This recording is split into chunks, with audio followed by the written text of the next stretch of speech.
Sinuyod ngayong gabi ng MMDA at SWAT team ang Anda Circle hanggang sa kahabaan ng Road 10 sa Maynila, kilala na ngayong Mel Lopez Boulevard.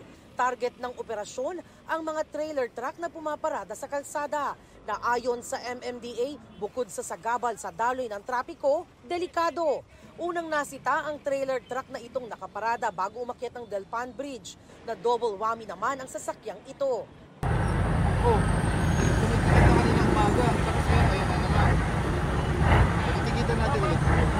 Nahatak din ang truck na ito, wala nang ang driver, nakaparada pa sa maling lugar. Nasita rin ang rider na ito dahil sa suot niyang maling helmet.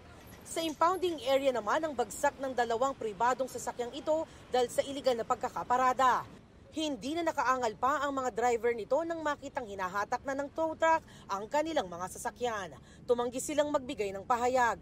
Napara rin ang motorcycle rider na ito dahil bukod sa mga walang helmet, 3 pa silang sakay ng motor.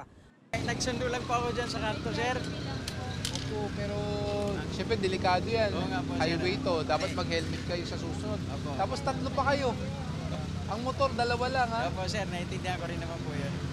Umaapela naman sa MMDA ang driver na ito nang makitang hahatakin ng MMDA ang nakaparada niyang truck. Bumili lang daw kasi siya ng pagkain sandali.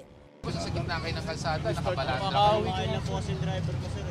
Kung kakain, umanap kayo ng paradahan na maayos, hindi sa gitna ng kalsada.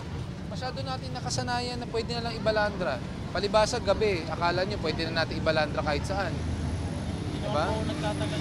Kasi may garahe po kasi. Isang rider namang nasita dahil walang helmet at wala ring lisensya ang sumubok makiusap at nagpakilalang anak ng isang tenyente. Pero wala ring nagawa bukod sa ticket and impound ang kanyang motor. It is important na to make sure that these major thoroughfares are kept clear all the time po. Kaya kahit gabi na po, we are clearing it dahil we want to kasi ang akala ng mga tao umaga, tanghali, hapon lang ang clearing which is wrong. Sa kabuuan, 46 na sasakyan ang nasita at 8 ang nahatak sa clearing operation ngayong gabi. Ayon sa MMDA, 1,000 piso ang multa sa attended illegal parking. Hahatakin naman ang unattended illegal parking at pagmumultahin ng 2,000 piso. Para sa GMA Integrated News, Jamie Santos ang inyong saksi.